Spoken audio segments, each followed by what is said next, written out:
Welcome to the Festival of Dangerous Ideas podcast. Our 10th festival, like thousands of other events, was no longer able to proceed due to the rapidly evolving situation around COVID-19.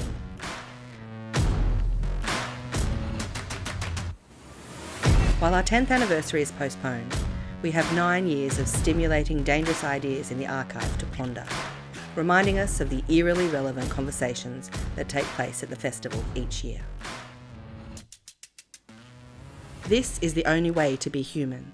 This is the only way to solve the problems that we face, says Tim Harford at the beginning of this Festival of Dangerous Ideas talk in 2012. Our world is far from perfect, from environmental and political to social problems that desperately need fixing. In this session, author and undercover economist for the Financial Times, Tim Harford, delivers a lesson on the need to make more mistakes, to check, amend, make progress, and take action in a world that will never completely understand. Please enjoy Tim Harford with his keynote presentation, Make More Mistakes. I was going to begin with a sporting analogy, and somebody's told me there aren't any sports fans in the building. So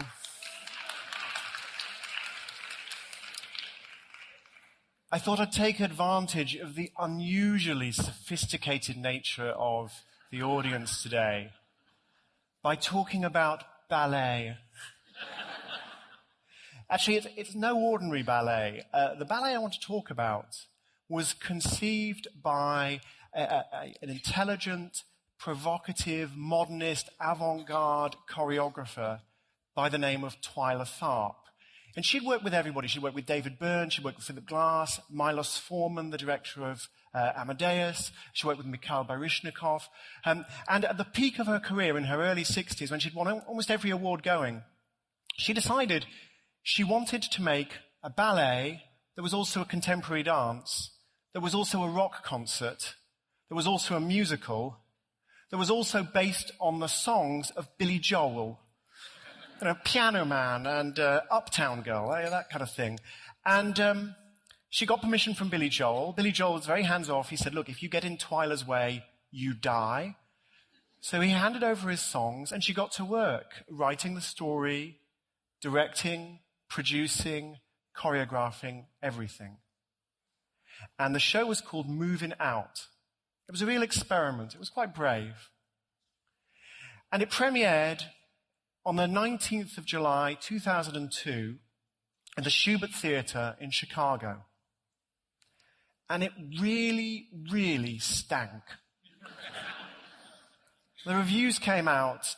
One of them called it pile driving, almost unbelievably naive. Another said it was crazily uneven. Another said some of the scenes are as silly as anything you will see in Reefer Madness. One reviewer said, there's one scene that leaves half the audience turning to the other half and going, what just happened? Who just died? Huh? Now, normally, when a show premieres in Chicago, it's bound for Broadway. It's going to go to New York. The idea is to show it in Chicago or Boston or Philadelphia, work out a few of the kinks, iron out the little glitches. And there's a sort of gentleman's agreement that what happens in Chicago stays in Chicago. The Chicago reviews are published locally. They don't go to New York. When the play or the musical arrives on Broadway, that is when the New York press will deal with it. And that is the way that things are done. But in this case, the show was so bad. The reviews were so delicious. And Billy Joel, who's a New York boy, was so famous that they just couldn't resist. And one of the most critical reviews from the Chicago Tribune was reprinted in the New York newspaper, Newsday. And now every critic in New York knew that this giant turkey was about to fly its way down to Broadway, and they were really looking forward to carving a few slices off. And this entire mess landed in Twyla Tharp's lap. She'd created the project, she directed the project, choreographed the project. It was all her fault. We'll come back to Twyla Tharp later. I want to persuade you today that you, that I, everybody should make more mistakes, should try deliberately to put ourselves in the position that Twyla Tharp found herself in. Career-threatening mistakes, humiliating mistakes, the kind of mistakes that make you just want to curl up into a little ball and chew on your knuckles. That we need to do this to ourselves. Actually, this is the only way to be human, and this is the only way to solve the problems that we face. And let me begin my argument by talking about a toaster. Let's have the toaster. Isn't it beautiful? This toaster cost £3.94 at a British retail store. That's about $6.10. In other words, you can have this toaster for an hour's badly paid work.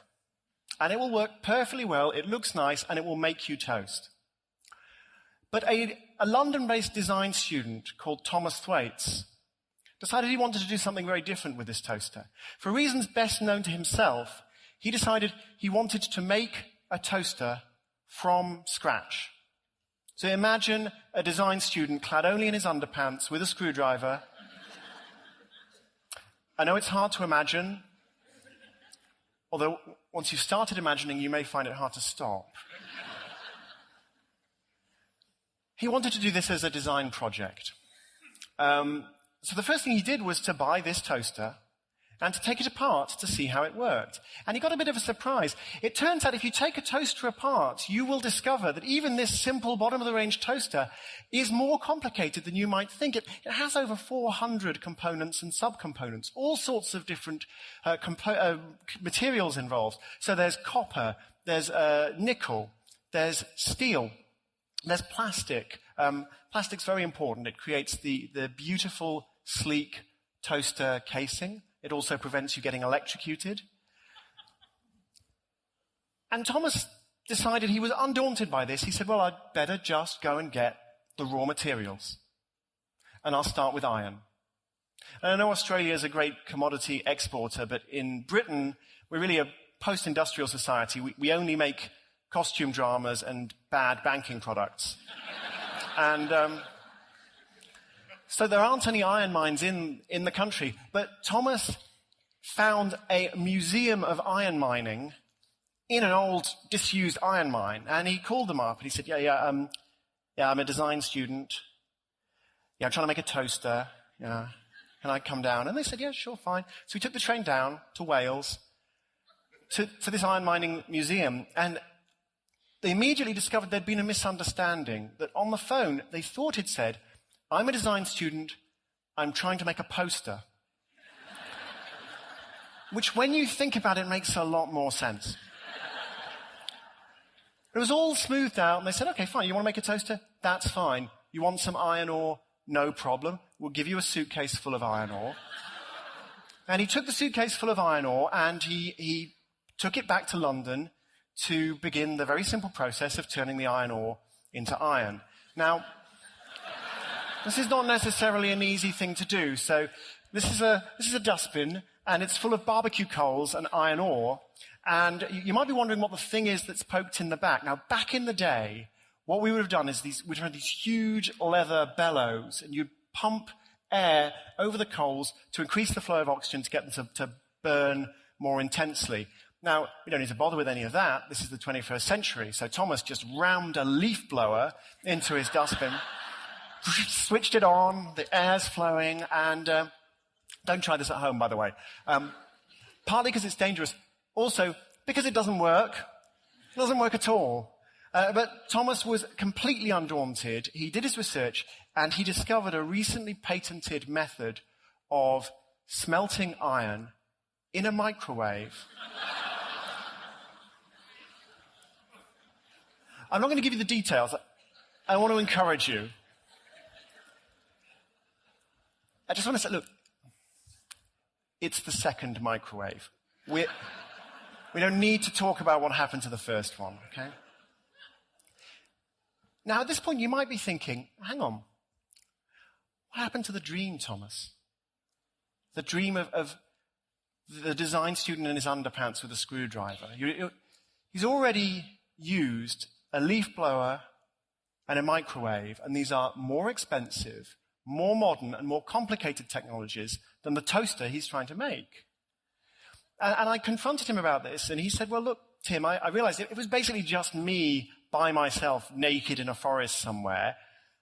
I could spend my whole life trying to make a toaster, and I wouldn't get anywhere. Nowhere at all.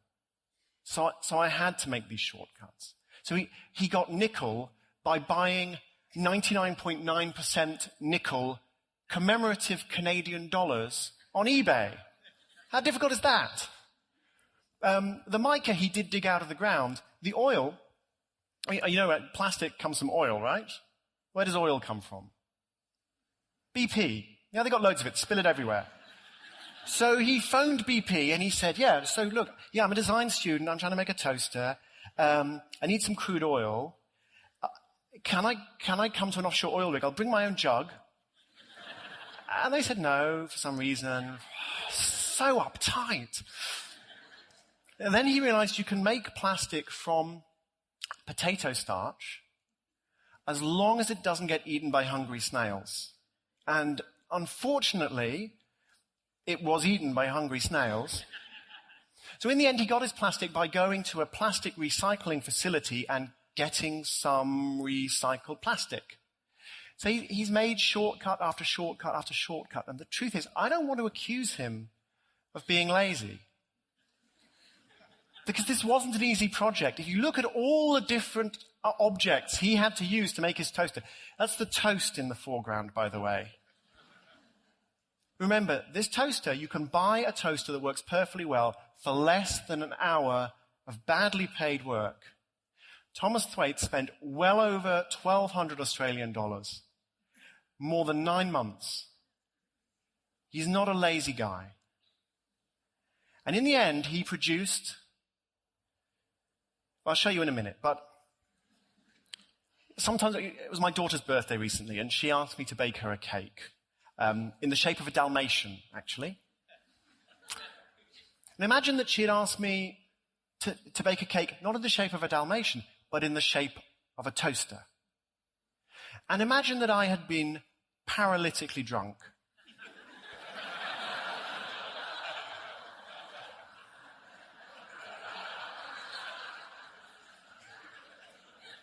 And the question you're probably asking yourselves is, does it make toast?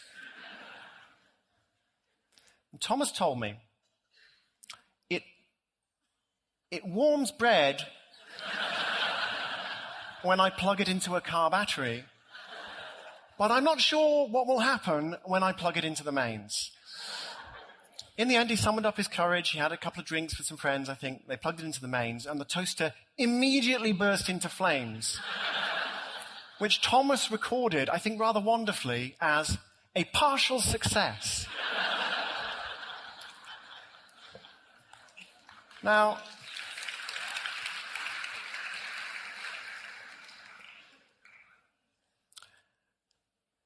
I'm arguing we should make mistakes. I don't mean to say that the toaster project was a failure. It was clearly a failure as a toaster. But Thomas Thwaites wasn't trying to make a toaster. Thomas Thwaites was trying to make art. And he succeeded. So that's not why I'm talking about the toaster project. The reason I'm talking about the toaster project is because of what it tells us about the world we live in, about the unbelievably complex economic system that we've built around ourselves, and the political system and the social system that's completely inextricably intertwined with it. It's hugely complex. And it's not just the complexity in a single object that mysteriously appears in the shops. And there's nobody in the world who really understands exactly how it all gets there. The whole process of producing this toaster is distributed. Yeah, the electronics are made in Taiwan. The copper comes from the Chuquicamata mine in Chile, and they don't know whether it's going to make bullets or toasters. They've no idea, they don't need to know. Somehow it all comes together and becomes the toaster. And it's not just the complexity of the toaster. It's not even the complexity of the supply chains. It's the sheer quantity of products and services that are available. And we don't really know how many, but there's some guys at McKinsey who've made an educated guess. I would say in Sydney, the number of different products and services, distinct products and services available, if you were to count them, one a second, it would take you 417 years. There are about 10 billion products and services, many of them far more complex than the toaster. Millions more being developed and brought to market every month. This is a system that we don't understand.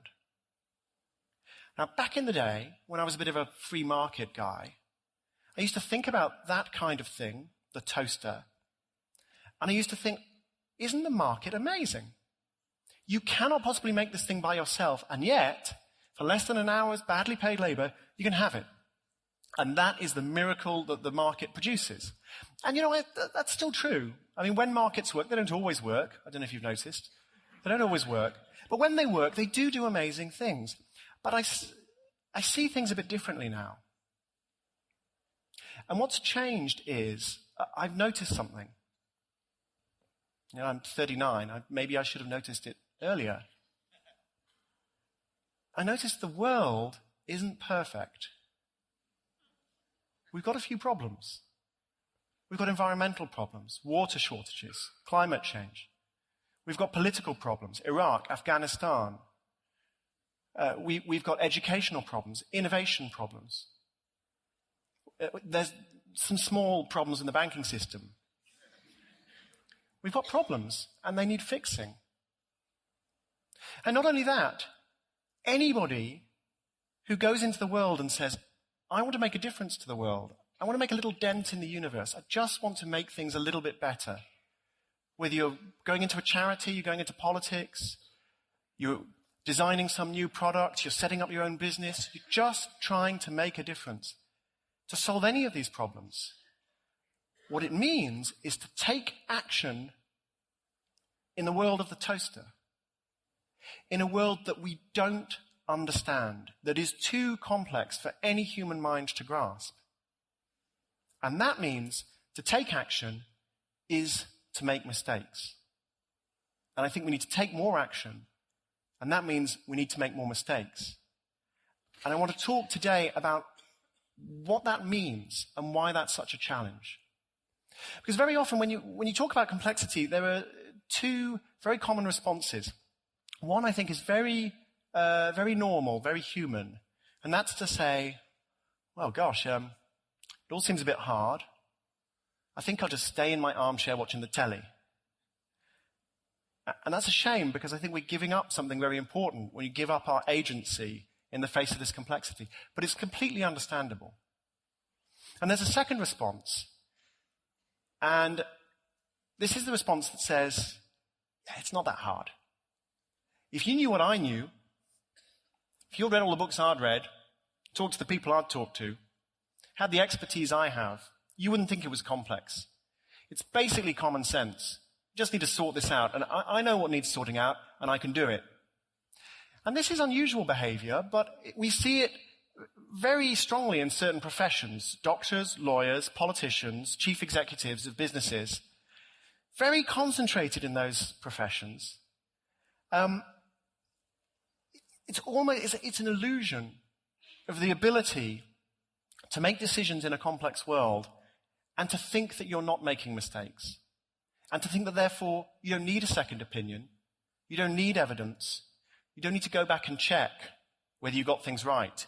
You can just charge on. It's like sort of the hit and run of policy making. Just charge through the world, making mistakes, but never acknowledging to yourself that that's what you've actually done.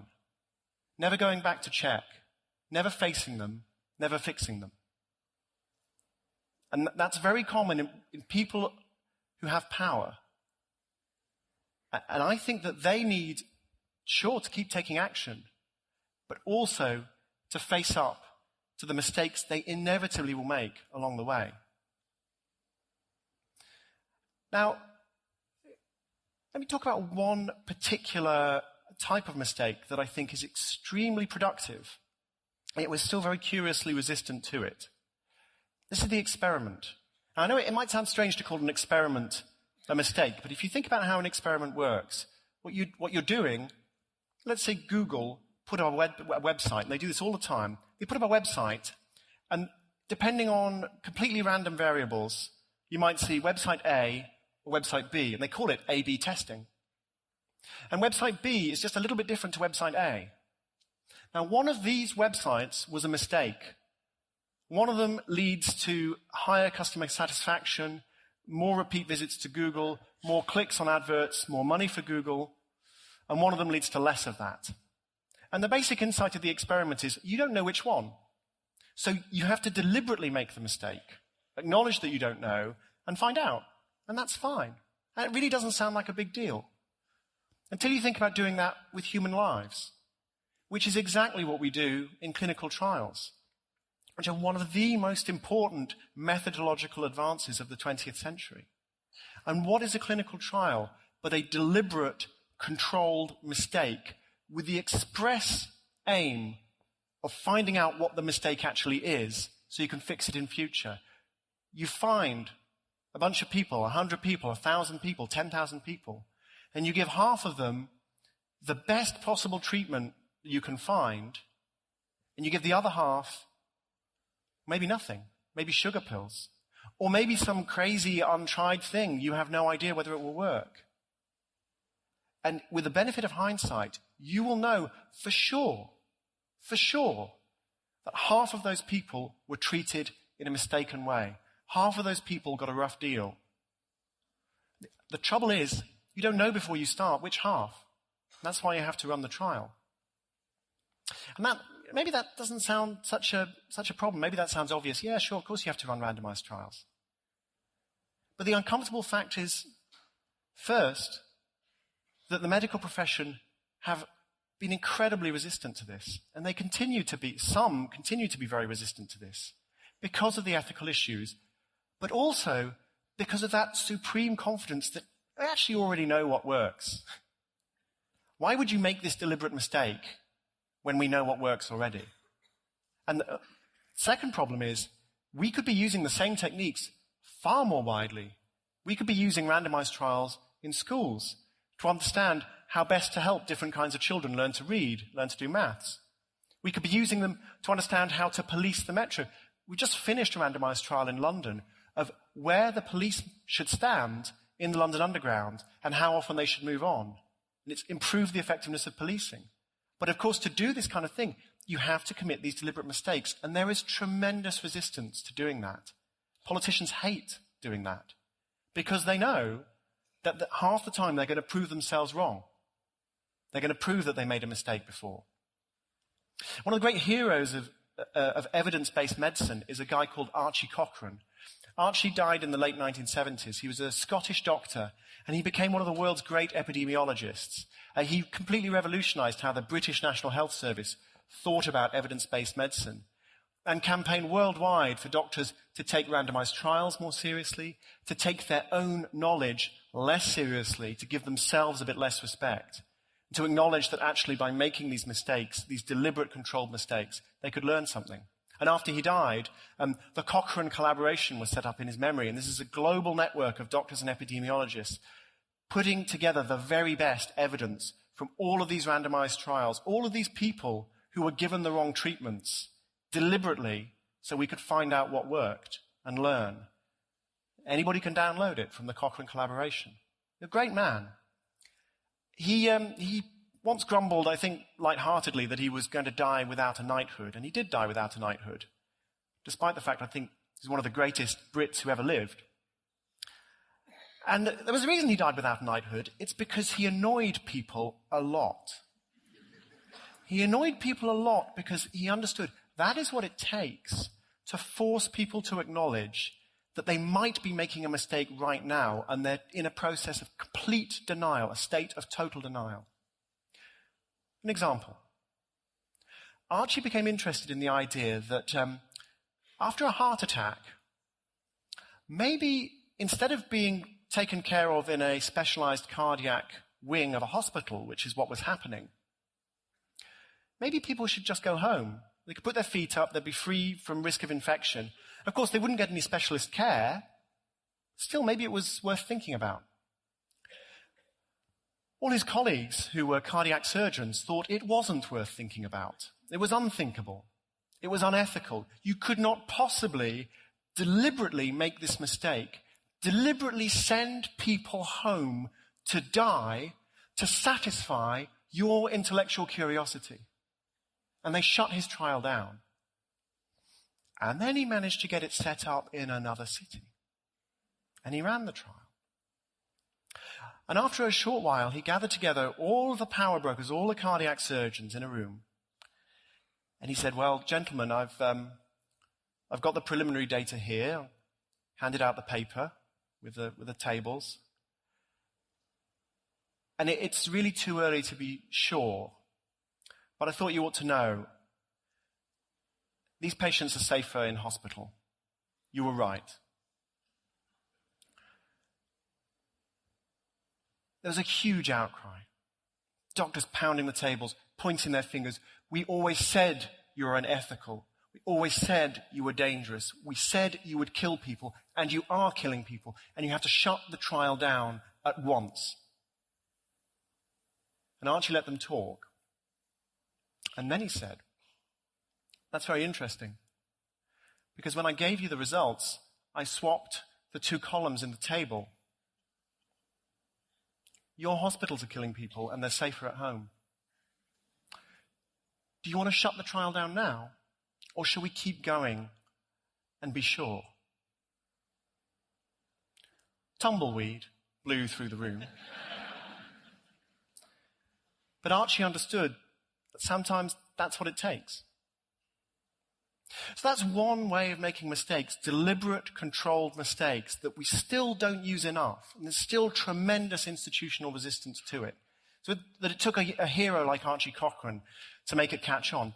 But there are many other kinds of mistakes that I think can be very productive. It's not just about this highly formalized system of experimentation, although that is amazing.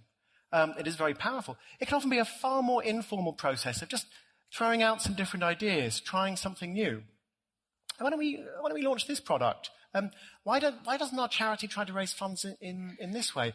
Maybe this policy would reduce recidivism, or maybe this policy would increase how much children learn in maths classes. Just these crazy ideas, these dangerous ideas, these ideas that look like they're probably mistakes.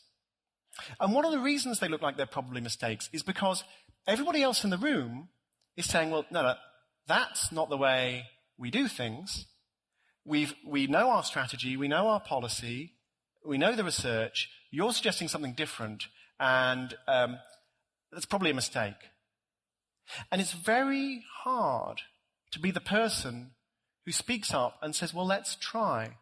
Because the truth is, you know what, it probably is a mistake. It probably is the wrong thing to do. Most new ideas are bad ideas. But isn't it worth finding out? But that can be really hard. I want to talk to you about the research of a psychologist called Solomon Asch. But before I talk about the research, I want to show you something rather wonderful. I recently discovered that Solomon Asch, 50 years ago, collaborated with Candid Camera. And I'm going to show you a short video. I apologize, it's 50 years old. The quality isn't very good. It's only a couple of minutes, and I think you'll find it worthwhile.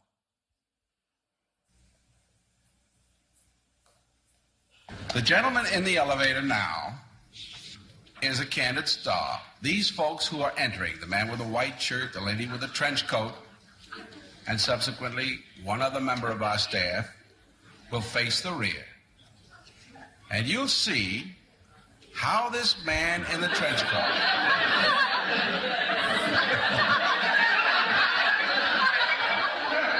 tries to maintain his individuality, but little by little,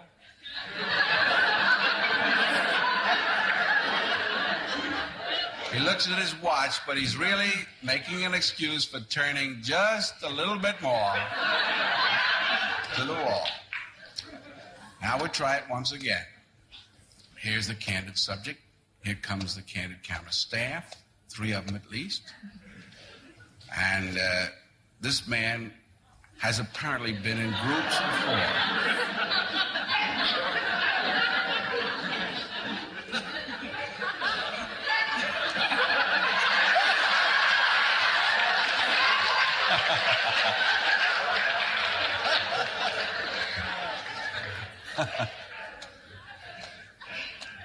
You're going to see a fellow who fights a little bit to withstand the group pressure now. He'll express his discomfort in the way he looks and the way he wiggles a little bit, but watch.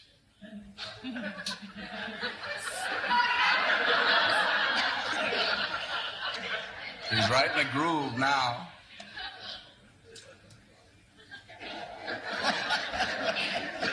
The elevator hasn't budged, but the door's open a moment later, and this we find.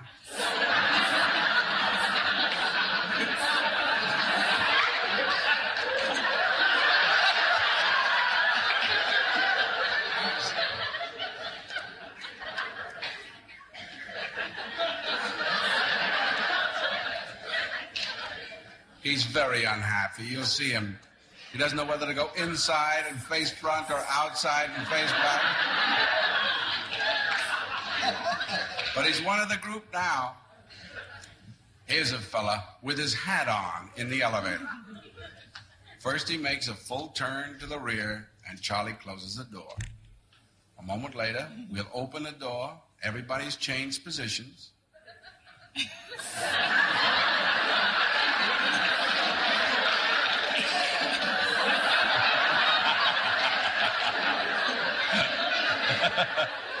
Now we'll see if we can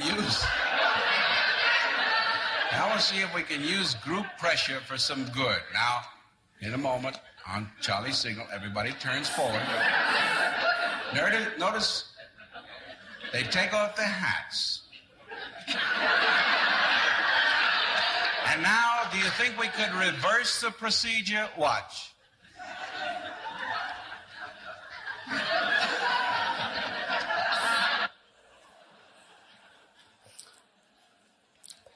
Solomon Asch was fascinated with the problem of conformity. His most famous experiment was conducted in the 1950s with a bunch of Stanford University undergraduates. They were all men. And he did this over and over and over again with slightly different conditions. But the basic idea was there were 10 guys seated around a table. Solomon Asch would show them 2 cards. One card had 3 lines on, 3 different lengths, labeled A, B, C. The other card had a single line on. It was called the reference line. And the question was, which of the 3 lines, A, B, and C, is the same length as the reference line? And then he would go around and turn to the first person. And the answer would be B. It's pretty obvious that the answer was B. It's not that hard. Go to the first person. A. A. A. A. A. A. A. Now, you saw the guy with the cigarette, the guy who just kept moving around, who kept fidgeting, who was just... You saw the stress of the first guy. He's looking at his watch. The person at the end of the line is starting to display this kind of behavior. They start to sweat. They mutter under their breath. They make jokes about how their eyes might be deceiving them. They fidget. They look extremely stressed. Because everybody in the room is saying A, and the answer is B. And finally you get to the guy at the end of the line. And very often they would say A.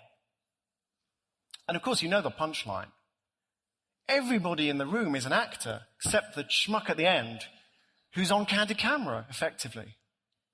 The pressure of conformity is like that. Everybody's saying something and it's wrong, and you're pretty sure it's wrong, but you're not going to... Either you think you must be wrong, you're not willing to make that mistake, or even if you're pretty sure you're right, you're certainly not willing to expose yourself to all that social pressure.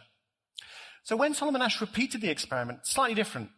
Again, they're all actors except for the last guy. The answer is still B. A, A, A, A, B, A, A, A, A. Now we get to the final guy. It turns out it's not a popularity contest. He doesn't want to be in the majority. He just doesn't want to be alone. And very often, people in that situation would say B. They knew to be the right answer because at least there was somebody else saying that. Another variant of the experiment. A, C. A. Come to the guy at the end of the line. They would say B.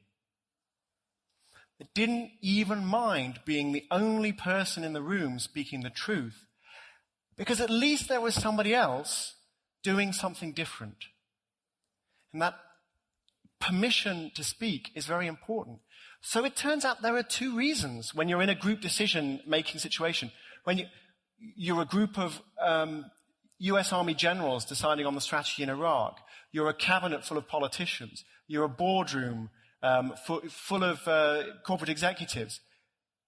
There are two reasons why you should be willing to speak up and say something that might be wrong, willing to risk that mistake. The first reason is maybe it's not a mistake. Maybe you're not wrong. And isn't it worth finding out? There's another reason. Even if it is a mistake, your willingness to make that mistake liberates other people to speak the truth.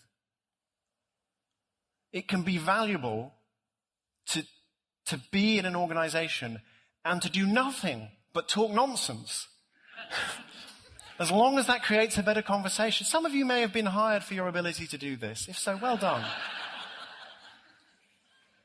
So that's another reason to make mistakes, because it breaks the spell of conformity. I could talk about decision-making in armies. I could talk about decision-making in organizations or in politics. But I think the truth is it comes down to us. We don't make as many mistakes as we should because at a quite deep psychological level, we're not designed to be comfortable with making mistakes. It hurts. It costs us. There's a thing called behavioral economics. It's kind of the love child of economics and psychology. And one of the first things that behavioral economists discovered was something called loss aversion. And loss aversion is a disproportionate anxiety about small, certain losses. And what loss aversion means is that people will sometimes go to extraordinary and rather unwise lengths to avoid locking in a loss. They'll double down. They will throw extra resources behind their bet on the stock market or the poker game or their business project or their policy that they're trying to sell to the electorate or their failing relationship. Rather than say, you know what, it was a good try, it didn't work, it was a mistake, time to fix it. They go, no, that wasn't a mistake, and if we just keep making it harder and harder, eventually that'll come good. And sometimes it does, but very often it doesn't. Now, I could talk about research into poker players, I could talk about how people make decisions on the stock market, but actually my favorite example of this is the way people play game shows. And game shows are interesting to behavioral economists because they get played all over the world, the same formats, the same rules, quite a lot of money at stake, and you get to see people from all over just going through the same decisions over and over again. You can gather a lot of data on how people make these decisions.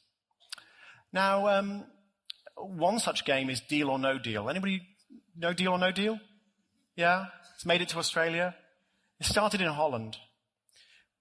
Those of you who are, you didn't go to the football, so you probably don't watch Deal or No Deal, so let me explain how it works. Deal or No Deal, it depends a bit on the country, but the basic idea is there are about 24 boxes, and they contain this exponentially increasing amount of cash. So the first box has a cent in, or maybe 5 cents or 10 cents, and there are quite a lot of boxes with a bit of money, $125, $250, $500. And then right at the end, there are boxes with serious money and maybe $250,000 or $500,000. In the original Dutch version of the game, the jackpot's €500,000. I want to tell you about a particular player of the game in the Netherlands. And it's an extreme example of a statistically very common trait. His name was Frank. Now, Frank's starting to play the game. Now, the way this game works is you've got one of these boxes. You don't know how much money is in it. Nobody knows how much money is in it. Maybe it's €500,000, maybe it's €1. All the other boxes are out in play, and you play by choosing boxes, and they're opened and discarded. And every time you open a box with €2 in, that's great news. It means you haven't got the €2 box, which of course you don't want a €2 prize. If you open a box with €125,000 in, that's bad news because it means you haven't got one of the big prizes. And every now and then, you get a call from this obnoxious anonymous character called the banker.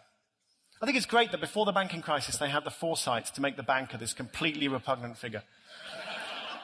So he calls you on this big black Bakelite telephone and makes you an offer to walk away. He's going to buy your box and you're going to walk away from the game. The banker doesn't know what's in your box either.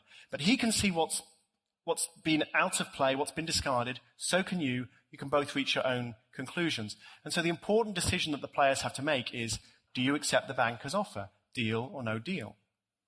And Frank had discarded a bunch of boxes. He had 5 left. And one of them had €500,000 in. And the others had not a lot. So you can do the maths. The expected value of keeping on playing is a bit more than €100,000. It's €500,000 plus change divided by 5. So the average value of continuing to play is €100,000, but it's extremely risky. The banker called Frank and said, I'll offer you €85,000 to walk away. And Frank said no. Now that's risky, but you wouldn't say that's the wrong decision. It's all about his attitude to risk. Then unfortunately, the very next box that Frank opened had €500,000 in. And the banker called him back and said, thanks for the bailout. My new offer is €2,500.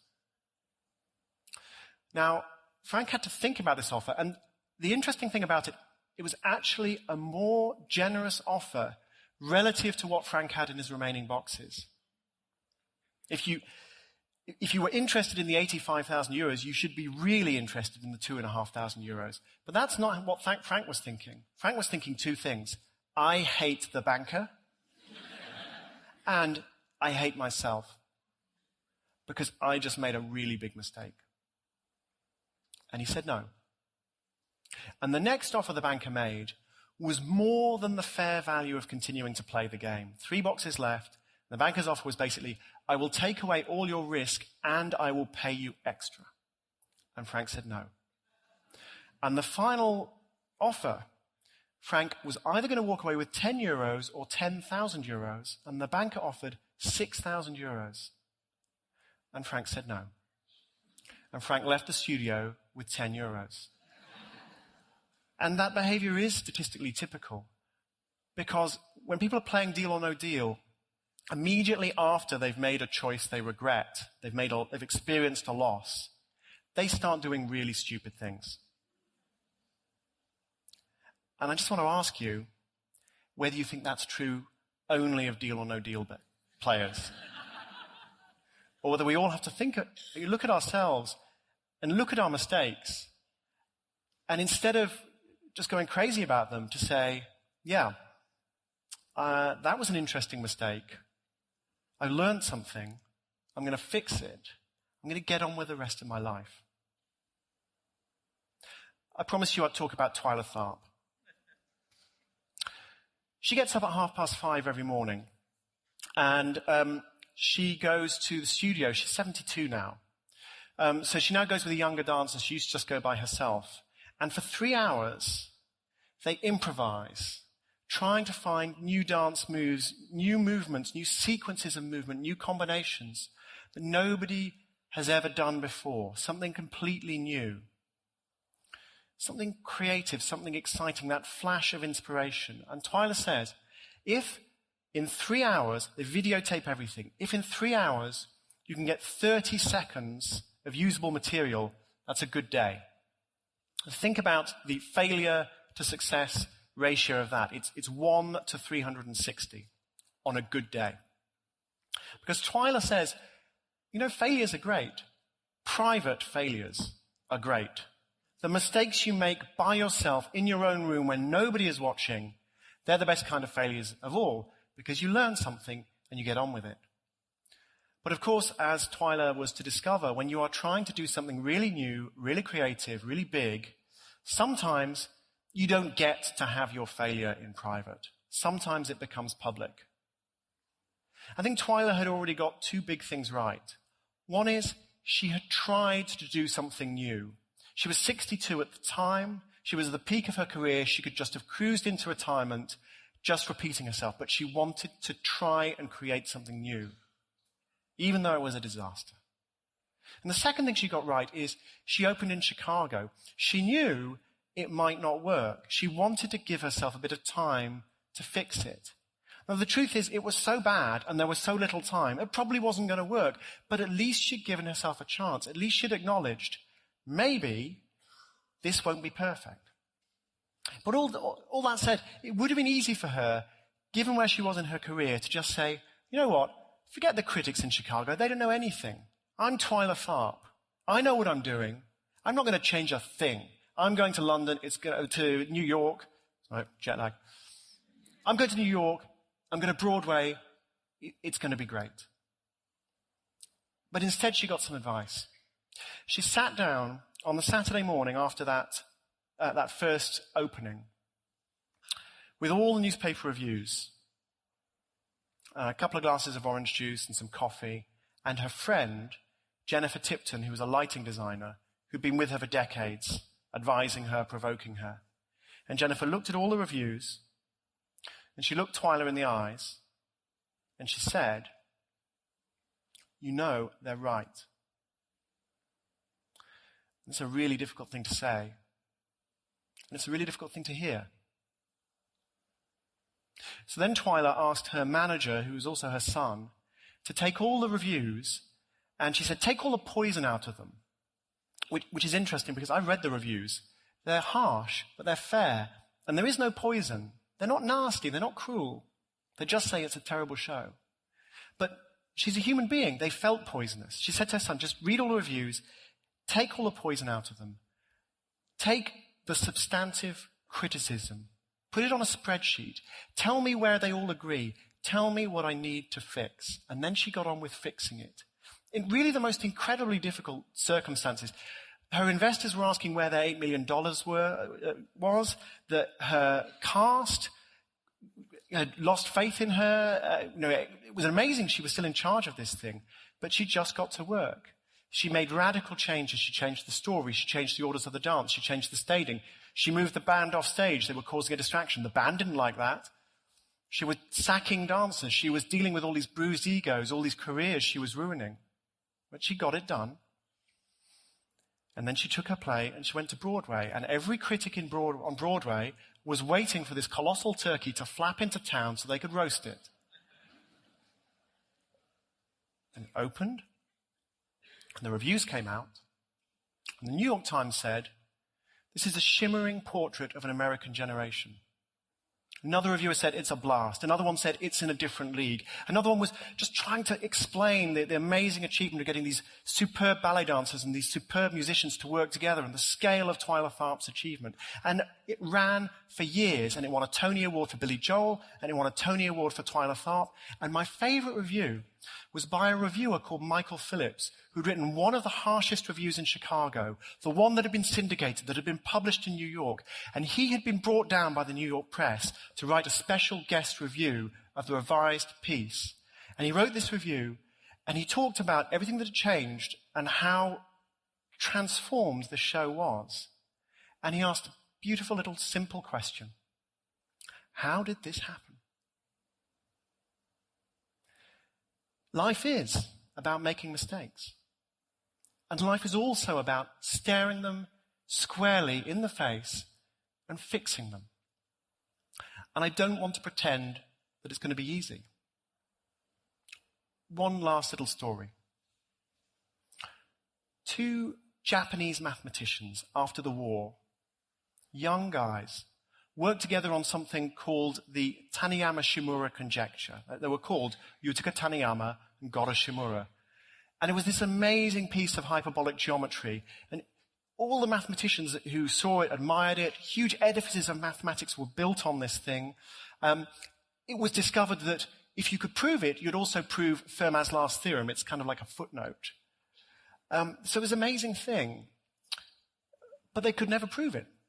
It was always a conjecture. It was always something that seemed plausible. It seemed to be true, but they could never quite get there.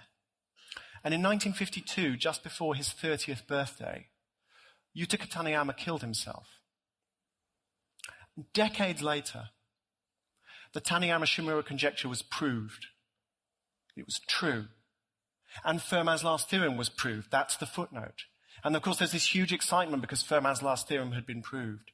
And somebody tracked down Goro Shimura, who was by then an old man. And they asked him about his friend with whom he'd done this amazing thing. They said, what was he like? What was Yutaka Taniyama like? And Shimura said, he was not a very careful person as a mathematician. He made a lot of mistakes. But he made mistakes in a good direction. I tried to copy him. But I realized it's very difficult to make good mistakes. Thank you very much. This session was recorded live at the Sydney Opera House and presented by the Sydney Opera House and the Ethics Centre. The Ethics Centre delivers programs and experiences designed to bring ethics to the centre of our life. We offer free counselling for individuals, consulting, leadership and development services. As a non-profit charity, we rely heavily on donations to continue our work, which can be made via our website.